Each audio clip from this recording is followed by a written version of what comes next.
నాతోనైతే ఫోన్లో ఇంటికి వచ్చే ఇస్తా అని చెప్పిండు. సుజన ఒక మాట వినవే, ఇప్పుడు ఆల్రెడీ మన దగ్గర మనం పేపర్ రాసేసిన పేపర్ ఉంది. ఇప్పుడు 50 కూడా పేపర్ రాసుకున్నాం కాడ లాక్ అయిపోతాం. ఇంటికి వద్దు ఎడం బయట కలుగురు సపరేట్గా. బా శివగా ఏం తెలియరానిది, ఏం ఆలోచించినవరా? ఇప్పుడు నువ్వేమంటాను? పేపర్ లేకుండా వాళ్ళ దగ్గర నుంచి 50,000 తీయమంటాను. అవునే, రేపు ఏదేమైనా రిస్క్ అయితే మనం పడద్దు, ఓకేనా? వాళ్ళ దగ్గర నుంచి ఫోన్పే మాత్రం అసలే కొట్టించుకోకు, క్యాష్ తీసుకో వాళ్ళ దగ్గర నుంచి. సరేనా, నువ్వు చెప్పినట్టే చేస్తా. కానీ ఆల్రెడీ మనం ఒక 50,000 పేపర్ రాసిచ్చినాం కదా, అది తీసుకెళ్ళిండు. మరి దాని పరిస్థితి ఏంటిది? ఇగో సూచన, నేను చెప్పేది ఫస్ట్ ఈ 50,000 రాబట్టు. తర్వాత ఏం చేస్తామంటే వాళ్ళతో మెల్లగా మాట్లాడి ఆ ప్రామిస్ నోట్ నీ దగ్గరకు వచ్చేటట్టు ప్లాన్ చేయాలి. సరేరా, నువ్వేం టెన్షన్ పడకు. ఏ చేతితో సంతకం చేసిండో అదే చేతితో పేపర్ చింపేలా నేను చేస్తా కదా. సరేనే, ఇప్పుడైతే నువ్వు మనకు ఫోన్ చేసి కలుద్దామని చెప్పు. ఇంటికాడ కలుతాను అనుకో, అసలు వద్దానని చెప్పు, సరేనా? ఓకేరా.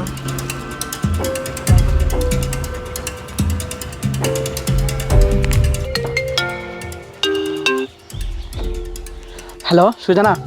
హలో,